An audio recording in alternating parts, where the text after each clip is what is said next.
بسم اللہ الرحمن الرحیم۔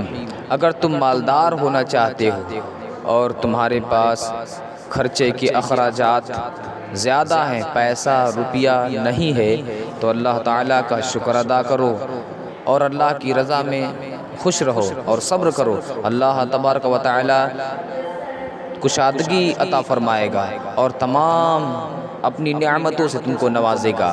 جس نے اللہ تبارک و تعالیٰ کا شکر ادا کیا، اللہ کی رضا میں شامل رہا اور اس میں خوش رہا، تو اللہ تبارک و تعالیٰ اپنی نعمتوں سے اس کو نواز دیتا ہے۔ اور جس نے اللہ تبارک و تعالیٰ کی نافرمانی کی اور روپیہ پیسہ ہونے کے باوجود اللہ کی ناشکری کی، تو اللہ تبارک و تعالیٰ اس کو تنگ کر دیتا ہے۔ تو اگر ہم سب کو خوش رہنا ہے اور دنیا و آخرت سنوارنا ہے تو اللہ تعالیٰ کی رضا میں خوش رہو اور اللہ تعالیٰ جس حال میں رکھے اس پر صبر کرو اور اللہ تعالیٰ کا شکر ادا کرو۔ اللہم آمین۔